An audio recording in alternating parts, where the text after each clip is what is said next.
The deal that the Prime Minister's come up with, which of course is not the final deal, it's about the framework for which we negotiate the final deal. And that's the big worry, because there are so many conditions in it, and the whole backstop, which is open-ended, which divides the United Kingdom between Great Britain and Northern Ireland, which is completely unacceptable.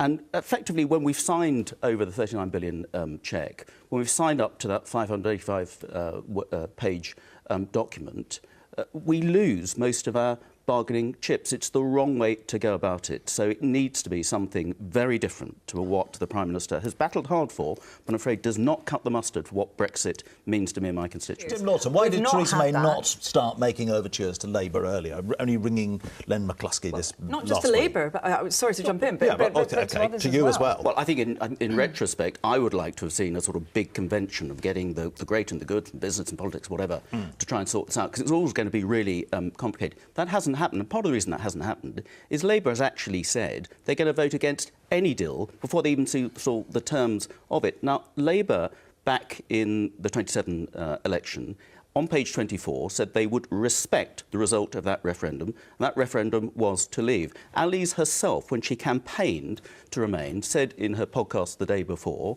that this is a once-in-a-generation opportunity. If you vote leave, there's no second chance. And you subsequently said that it's completely untenable to try and overturn that result by having another general election or another referendum. So what Labour should have been doing is rallying around to achieve leave, which is what you said you would. All along said that I think the best way forward would be a Canada plus type negotiation, so that we start with a clean sheet, we start with a deal which Donald Tusk actually offered back in March of last year. But the withdrawal agreement is now drawn up, so we're getting... And then we negotiate all the other things on top around security and how we actually have trade. What we are now going to be in is continued uncertainty, and certainly for business, we absolutely need some degree of certainty. And saying we're going to extend Article 50 as now that Labour are talking about, we're going to have an extended transition or backstop, that uncertainty will continue, and that is what will do the most damage. We've got to get on with this. Everyone wants to get on with this. So we've got to vote on Tuesday. Is coming up. We've got to vote on Tuesday. If the Prime Minister comes up with something on the backstop, which you've identified as the most important issue,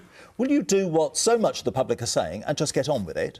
If she comes up with something that drastically deals with the backstop and gives guarantees going forward, then if it was a time limited, that addresses one point. With time limits, then absolutely, I want to see something like that. I want to be able to do a deal. But there are two partners in this. It's up to Europe or the EU to say to us they're prepared to do that. There is absolutely no sign of that happening. And all the time, Labour and everybody else tries to frustrate the process, says there's a chance of another referendum, so we might be able to overturn the whole result. Why would the EU want to do anything other than stick its feet in and say that's the only deal on the table? And I'm afraid it's those people who've made no deal much more likely because they're intransigent. What should have happened right in the start is we should have made it quite clear what sort of Brexit we wanted and we thought was feasible, and alongside made it very clear that we are planning for the possibility of a no deal. So all the scare stories we've had have been about 50-mile queues at Calais or Dover or whatever. Well, what we've heard last week is the Mayor of Calais